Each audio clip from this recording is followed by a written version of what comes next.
Hello, brave souls. Welcome to the Life Beyond Death channel.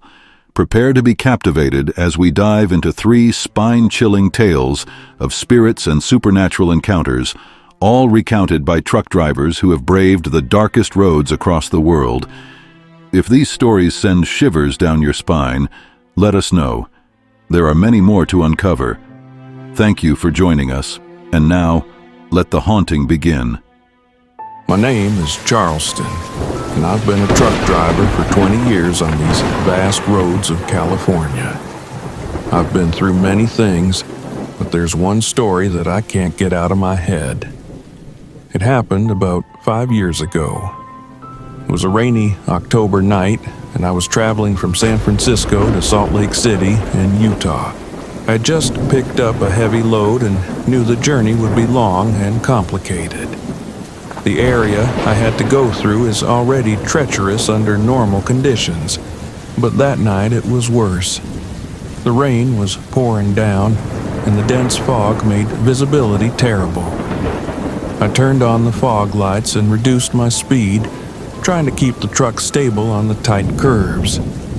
The windshield wipers were working at full speed, but they seemed useless against the amount of water falling. The tall, dense trees surrounding the road added to a feeling of isolation. I was tired, but I had to keep going. I remembered a story I'd heard from other truck drivers about how that road could be dangerous, especially on rainy nights. Some even talked about strange accidents that happened there, but I always thought they were just urban legends. As I drove, I listened to the constant sound of the rain hitting the windshield, the rumble of the engine, and the sound of the tires on the wet road. Occasionally, I passed by small villages and gas stations, but most of the time it was just me, the road, and the darkness. It was past midnight when I began to go down one of the most intense stretches of that area. The truck was heavy, and every curve demanded a lot of attention. I had to focus to avoid skidding or losing control. My attention on the wheel was constant, and my mind was focused on the road ahead. Then, on the tightest and most treacherous curve of the stretch, I saw a figure on the shoulder, a woman dressed in white. So, I thought to myself, yes, a nun in a white dress, just like the countless scary stories we've all heard. But this time, it was happening to me, and it felt real. She was completely soaked by the rain, standing there, motionless, and seemed to be staring at me as I approached. At first, I doubted what I was seeing, brushing it off as just another old-fashioned tale. But then, shock set in. My heart raced, and I almost lost control of the truck. I looked away for a second to regain control, and when I looked back, she was still there, like a statue. I stopped the truck a little further ahead, intending to help her. Something told me she needed help. I got out of the truck, but when I reached the spot where she had been, there was no one there. The road was deserted, and the only sound was that of the rain and the wind. I stood there for a few seconds, trying to understand what had just happened. I decided to get back in the truck and continue the journey, but the image of that woman wouldn't leave my mind. I returned to the cab, started the engine, and kept driving. The feeling that something was wrong wouldn't leave me, and I didn't know that this would only be the first of many strange experiences that night. After getting back into the truck, I tried to put the incident behind me and focus on the road, but the sensation of being watched remained strong. The atmosphere inside the cab felt strange and heavy. I turned on the radio to try to distract my mind, but the music didn't help much. The road seemed more and more deserted, and the more I drove, the more I felt like something or someone was with me. Suddenly, I started hearing a faint sound, almost imperceptible, coming from the back seat. A whisper, a kind of murmur. I looked in the rearview mirror, but saw nothing unusual. The feeling of a presence grew more intense. I glanced at the passenger seat and was shocked for a brief moment by the silhouette of the woman. Sitting there in white, soaked, with her eyes fixed on me, I blinked and she disappeared. My heart raced and adrenaline took over. It was getting difficult to stay calm and focus on driving. I tried to convince myself that it was just my imagination. The road, the rain, the exhaustion, all of it could have been playing tricks on my mind. But the whispers continued, becoming clearer and clearer. They seemed to say my name, Charleston, repeatedly in a voice that was almost melodious but terrifying. With each curve, with each mile, the tension grew. I kept looking in the rearview mirrors expecting to see something, but the road was empty. I decided to speed up a little, hoping to quickly reach a gas station or any place with people. That's when, on a sharper curve, I felt a cold touch on my shoulder. A chill ran down my spine, and my entire body tensed up. I quickly glanced at the passenger seat, and there she was again. The woman in white, with empty eyes and a look of despair. I panicked and jerked the wheel, nearly driving off the road. The truck skidded, but I managed to regain control. The woman had vanished again, but now I was certain that it wasn't just my imagination. I pulled over to the side of the road, trying to catch my breath and make sense of what was happening. My hands were trembling and my mind was in a whirl. The rain continued to pour and the fog seemed even thicker.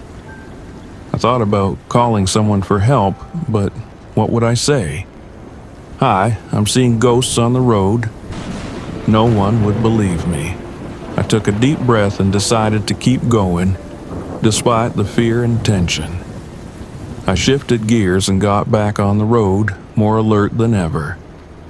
The road to Utah was still long, and I just wanted to get there and leave that cursed mountain behind. But the feeling that something was following me, watching me, wouldn't let me rest. With each mile, the whisper returned, louder, clearer. Charleston, Charleston, Charleston. I knew this would be one of the longest and most terrifying journeys of my life, and I couldn't wait to leave it all behind. Finally, after what felt like hours of endless tension, I saw the lights of a roadside restaurant.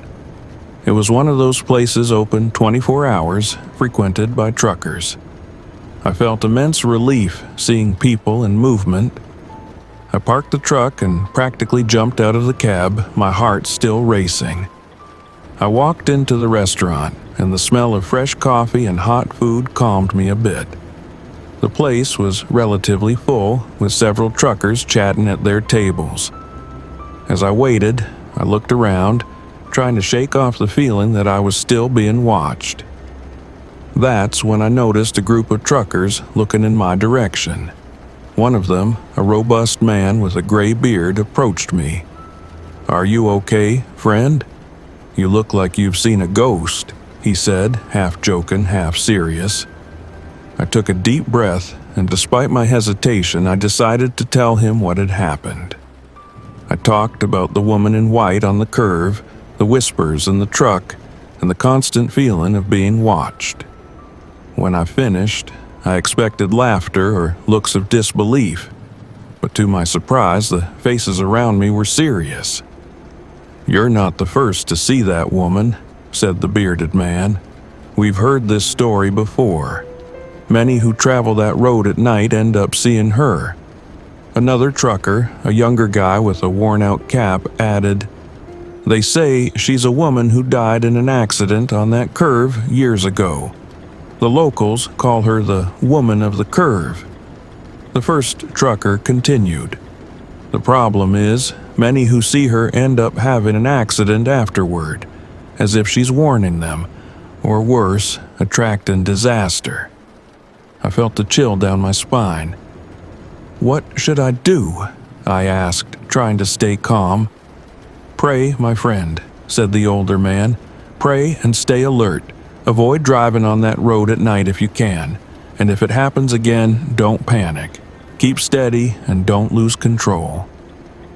I stayed at the restaurant for a while longer, talking with the truckers and trying to absorb everything they had told me. Even though the fear was still there, their company gave me some courage. I ordered a snack, had another coffee, and after a while I felt a bit better. But I knew I had to get back on the road. My destination was Salt Lake City, and I couldn't stay there forever. With their words of advice in my mind and a silent prayer, I got back into the truck. The night was still dark and rainy, but I felt a bit more prepared to face whatever came next. I shifted gears, turned on the radio, and continued my journey, alert to every curve, every shadow, hoping that the trip would end without any more encounters with the mysterious woman of the curve. I returned to the road, still shaken but determined to reach my destination. I kept hearing the trucker's words echoing in my mind. Pray and stay alert. I turned on the radio but kept the volume low, just to have something to keep me company and break the eerie silence of the night.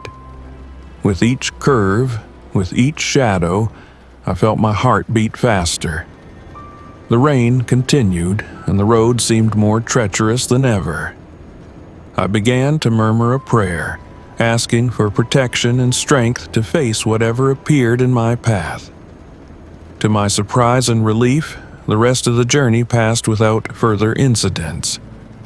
The feeling of being watched gradually faded and the whispers didn't return.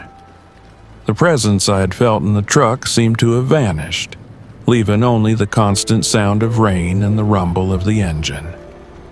After a few more hours, I finally saw the lights of a city on the horizon.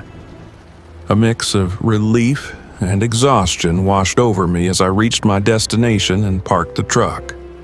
I felt a huge weight lift off my shoulders. I was safe and far from that cursed road. Since that day, whenever I have to travel through that area, I avoid driving at night. The experience left a mark on me, but it also made me more cautious. I keep praying, asking for protection on every journey, and I'm thankful for having made it through that night without further problems. Today, 5 years after that incident, I'm still on the road driving my truck, and thank God I've never had an accident. What those truckers said about those who see the woman of the curve remains a mystery to me. But one thing is certain, I will never forget that night and the terror I felt. Every time I pass by a lonely road or a sharp curve, I remember that night, and so far it has worked. I continue living my life, hauling cargo here and there, always alert, always grateful for another safe day on the road. My name is Robson, and I've been a truck driver for a long time. I've always been a calm guy, the kind who doesn't get into trouble and lives life easy. I know every road in Brazil like the back of my hand. I have a wonderful wife, Ana, and 2 children, Pedro and Mariana, who are my pride and joy. I always make a point of being present in their lives, even with the demanding routine of being a truck driver. But there's one story that changed my life forever. It happened on a moonless night while I was driving down a deserted road in Mato Grosso. It was a very dark night, with only the stars glow and the truck's headlights lighting the way. I was used to the solitude of the road, but that night I felt a strange shiver. That was when I saw, right there on the side of the road, a child, alone, looking lost, and I couldn't leave without helping. I got out of the truck, my heart pounding. I'd always wondered how I would react if I saw a situation like that. My son, Pedro, who's 7, always runs to me when I return from a trip, and I couldn't help but think of him when I saw that vulnerable child. The girl had dark hair and an empty look that gave me chills. I called out to her, but there was no response. The feeling that something was very wrong only grew. When I turned to grab a flashlight, the girl had disappeared. I searched around, but there was no sign of her, just the silence of the night and the sound of crickets. I returned to the truck, confused and a little scared. I decided to keep driving, thinking maybe I was just too tired and seeing things. But then, something strange began to happen. Every time I turned on the radio, I heard the sound of children laughing, as if it was coming from nowhere. I switched stations, turned off the radio, but the laughter continued, getting louder and closer. I didn't know what to do. I stopped at several places for help, but no one believed me. They said it was stress, exhaustion, that I needed rest, but I knew it wasn't that. Something had happened on that road, something I couldn't explain. Days passed and the laughter didn't stop. I wasn't sleeping well, not eating, and I couldn't concentrate on the road. I decided I needed to go back to that place to understand what had happened. After completing my delivery, I took my truck and drove back to that deserted road, trying to find answers. When I arrived, I got out of the truck and began searching for any clue, anything that could explain the presence of that child. I walked along the side of the road, entered the woods, called out for her, but only the echo of my own voice responded. That's when I saw something shining on the ground. It was a small pendant, looking old, with a picture inside. It was the girl I had seen on the road. I felt a shiver. I put the pendant in my pocket and returned to the truck, determined to find out who that child was. Following the road, I came to a small town, practically a village. I decided to stop my truck and talk to the locals there. When I showed the pendant with the photo, no one recognized the girl, until an old lady did. When I showed her the photo, she was surprised, and at the same time, seemed scared. She told me that the girl was named Alicia, and that it had been years since she last saw her. She said it was an old story about a family that disappeared in that region many years ago, and that the youngest daughter, Alicia, was never found, but the rest of the family met a cruel fate. Could it be that this child was her? I grew more cautious with that story, a sad tale of tragedy. I decided it was time to leave there as quickly as possible. I thought it would all pass. I got into my truck and started driving, but the laughter continued, and now I felt I wasn't alone. Something or someone was watching me, following my every step. After some time at a stop in Mato Grosso, while having coffee and stretching my legs after driving a lot, I heard other truckers talking about having gone through the same thing as me. Seeing a girl on the road, she disappeared, and they started hearing laughter out of nowhere. I realized I wasn't the only one, but I kept to myself, not wanting to relive that story. After all, many think it's just an urban legend, a story to scare travelers on the road, but for me, it was real. Just as real as the laughter I still hear on the radio in my truck, constantly reminding me of that night on the deserted road. Even today, years later, I continue to drive the roads of Brazil, and that laughter never truly stopped. But I've learned to live with it. People have suggested I visit a spiritual center, consult with a medium, and find a way to release myself from this haunting presence. But I don't want to delve deeper into the world of spirits. I've made peace with the presence that follows me. Who knows, maybe one day it will finally stop on its own.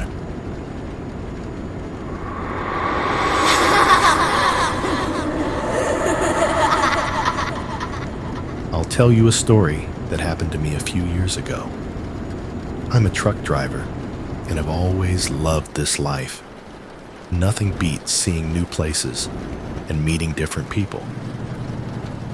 I spend more time in my truck than at home, and it has taught me to be smart and careful It was one of those nights when you just want to find a quiet place to rest a bit. I was driving, exhausted after a delivery in the interior of Sao Paulo. The fatigue was hitting hard, and my eyes could barely stay open. That's when I saw what seemed like the perfect place to stop and sleep for a while. It was an abandoned sanctuary with an old chapel and a large courtyard. There was no one around, and it seemed like the ideal place for a break. I pulled over, turned off the engine, and prepared to sleep. The silence was almost absolute, only broken by the sound of crickets and the wind in the trees. I thought it would be a quiet night without problems.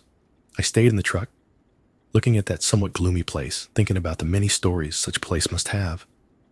But in the end, fatigue won over curiosity, and I closed my eyes, hoping to have a good night's sleep.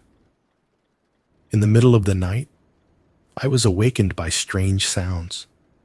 It was as if someone was praying, but it wasn't a common prayer. It sounded like a group of people, all praying at the same time. The sound was low but constant, echoing through the abandoned sanctuary. I lay there for a few minutes, trying to understand what was happening. Who in their right mind would come to such a place in the middle of the night to pray? My first thought was that maybe it was some local residents, but the place seemed completely deserted when I arrived. I got up slowly, trying to make as little noise as possible, and looked out the truck window. Outside, the moon illuminated the courtyard of the sanctuary in a sinister way. That's when I saw them, hooded figures walking slowly through the courtyard. They moved in a line as if they were in some kind of procession. My heart raced and a shiver ran down my spine. I was paralyzed, unsure if it was safe to go out and see more closely. Curiosity was stronger than fear. I grabbed a flashlight and got out of the truck, trying to make as little noise as possible. Each step was a challenge, as the ground of loose pebbles seemed to amplify every sound. The hooded figures continued to walk through the courtyard, murmuring prayers that I couldn't quite understand. They seemed to be speaking in an ancient language, something I had never heard before. I approached slowly, the flashlight trembling in my hand. The light illuminated the path in front of me, but when I pointed it at the figures, the light seemed to pass right through them without illuminating them. It was as if they were made of shadow, a solid darkness that the light couldn't penetrate. Each figure was wrapped in a dark cloak, with a hood covering their faces. No expression, no detail of whom or what they were was visible. I tried to call out to them, but my voice came out weak and muffled, as if the very air around was heavy. I got closer, feeling the chill intensify with every step. The procession continued, and the figures didn't seem to notice my presence. It was as if they were in a trance, trapped in an eternal cycle of slow steps and murmured prayers. Suddenly, one of the figures stopped and turned in my direction. I felt my heart stop for a second. The figure had no face, only a dark void where the face should have been. I let out a muffled scream and stepped back, almost tripping on the pebbles. I ran back to the truck, fear taking over me. I got in and locked the door, breathing heavily. I looked at the courtyard, and the figures continued their procession as if nothing had happened.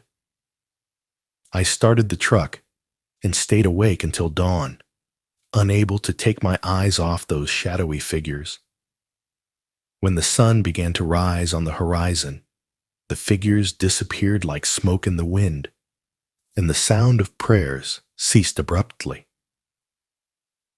The place looked exactly as it had when I arrived, completely abandoned and silent, with no sign of anyone. The only proof of what I had seen were my terrifying memories and the fear that still gripped my chest. I got out of the truck to see if I could find any sign of them, but there was nothing. No footprints, no traces, nothing. The place looked exactly as it had when I arrived, completely abandoned and silent. I kept wondering if it had been a dream, a hallucination caused by exhaustion. Not wanting to take any more chances, I started the truck and got out of there as quickly as I could. The whole way to my destination, I couldn't get that image out of my head. Those figures, those prayers, wouldn't leave my mind. When I reached the city, I told the story to some fellow truckers. Some laughed. Others got serious and told me they had heard strange stories about that sanctuary. It wasn't the first time someone had seen weird things there. After that experience, I never passed through that place again. Whenever I have to make a delivery in that region, I find a way to take a different route. I don't know exactly what happened that night at the sanctuary, but it was enough to keep me away from there. And so I continue my life as a truck driver, carrying the story with me. A story that, even after so much time, still gives me chills just thinking about it. Thank you for staying with us until the end. I hope you enjoyed the stories. If you did, please leave a positive comment and your thumbs up to let us know this content resonates with you. Don't forget to subscribe to receive notifications for our latest videos. Take care and see you in the next one.